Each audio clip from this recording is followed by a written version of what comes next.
Hey, what's going on, people? This is Elder Tenchi, and I'm back for another TMNT Rant Rave review for this episode entitled I Monster. So it starts out with Professor Falco. If you remember Professor Falco, he was the mad scientist from the episode Monkey Brains, in which he was trying to give himself telekinetic powers and also turned his colleague, his former colleague, into a monkey.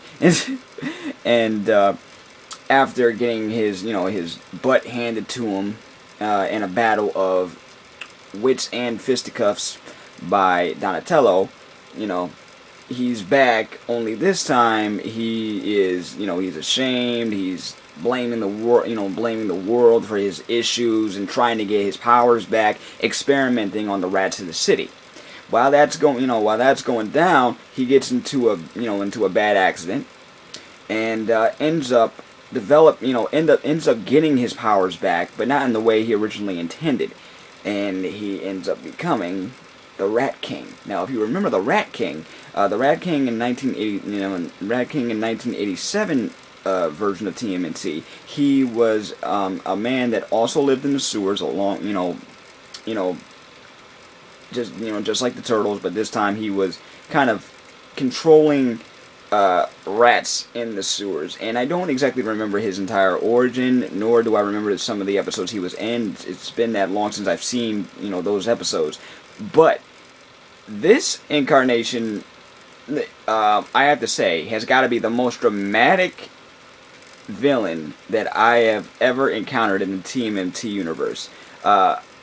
Very well written, very well spoken. The dialogue is like that of a stage play. The way he's blaming the world for problems, saying that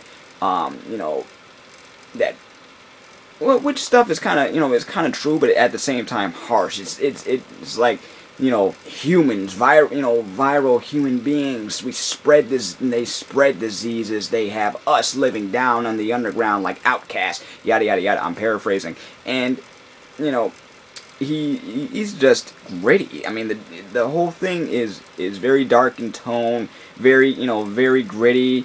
You could tell he was having he was having fun with this, but yeesh.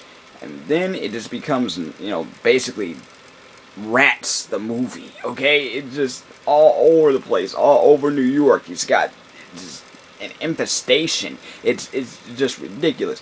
While all this stuff is going on, you got the Turtles in a sparring exercise with Splinter. You get all four of them, against Splinter, trying to get a hit off him, right? Leo actually gets the hit. Everybody's happy. I mean, yes, he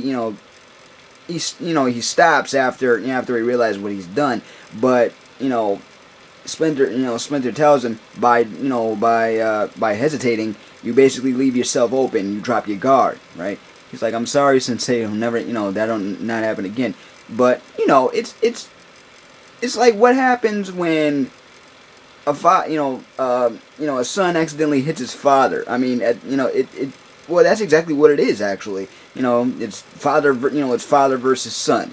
The son is happy that he finally bested the father at something at one time, or at least got that one hit off him after all this time. And they're, and the Turtles start wondering to themselves, okay, do you think pretty soon we won't need Splinter to teach us anymore? Even though they got a long way to go, you know what I'm saying? But, kids, they got an ego boost out of that. So, while the rat infestation is going on, you got April running away from, like, what looks like thousands of rats just coming out of nowhere.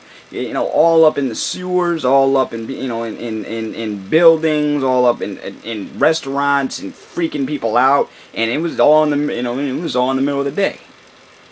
Rat King, starts because he's psychic, so he can basically feel all the rats' energy and all this stuff, and he starts pinpointing on Splinter. He's like, I sense another one of our brothers, one that knows what it was like to be human.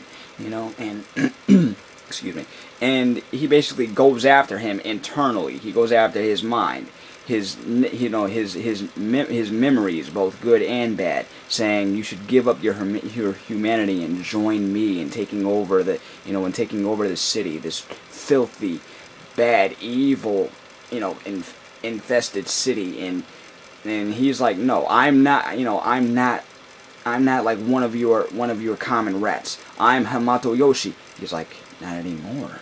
And then he, starts bringing up his past, and he, basically sees all the stuff that happened, that he lost his wife, he lost his kid, all that stuff, all that negative stuff that happened to him when he was still human.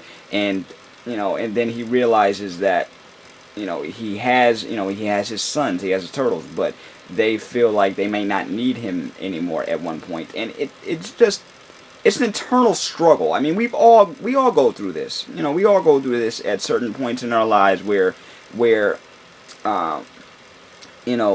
like, okay, what am I supposed to do? You don't let the past haunt you. That's the thing. The past is the past for a reason, But obviously, he still has his inner demons, which is understandable. But you actually get to see it, and you get to see Splinter struggling through this. I mean, he's in a meditative state through for a good portion of this whole thing, of course.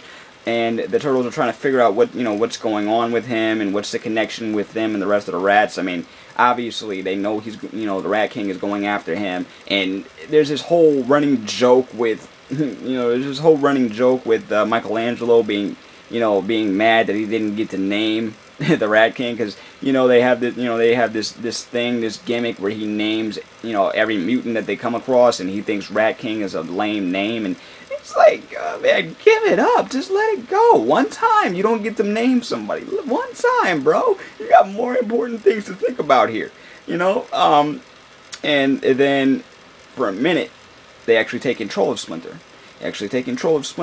He he goes at while April was trying to take care of him, while the turtles are investigating what's going on, because they know it, because the Rat King can see into his mind, but he can also but Splinter can also see into the Rat King's mind. So it's like here and here, and he tells him exactly where the Rat King is gonna be, where he can find him. So they go off to investigate. In April, she offers to take care of Splinter. While she takes care of Splinter, the Rat King, takes hold of Splinter's mind, and he kind of, for a quick second, goes after April, and then later on goes after the turtles, and you get to see him fight at what looks like his full strength, and it is just wow. And they realize that, yeah, he's been taking it easy on us. So don't let this get to our heads, because he's a lot strong. He's a lot stronger than what he lets on. Of course, that's Splinter. That's the master. You don't mess with the master. You don't mess with the sensei. You don't mess with the father. But anyway, I felt like this episode was really well written. It really went into the internal conflict thing. It also touched on how how humans treat, other things like rats, because not everybody likes rodents. Me, myself, I like them, but this also kind of reminded me of the classic movie The Birds, only with a bunch of rats. Also, it all happened in the daytime. This is actually one of the first times you actually see something go down in the daytime involving the turtles, you know what I mean? Because if you remember, look back to the rest of the episodes, they've all happened at night. So this was actually something, new for them, and they actually touched on that too. I thought this was a very well written episode. The character of the Rat King is probably going to end up being one of my favorite villains for this season, for this series. I can't wait to see what happens next, and I hope that they bring him back soon for future episodes, because this was crazy. But what do you think? What do you think of the Rat King? How do you think his dialogue was written? Do you think it was written like a play, or do you think it was written like a real person? I mean, this guy was monologuing for real about how bad everything was and how he wants to take revenge and stuff like that. Like, wow, But what do y'all think? What would you give this episode out of like a 1 out of 10? Let me know.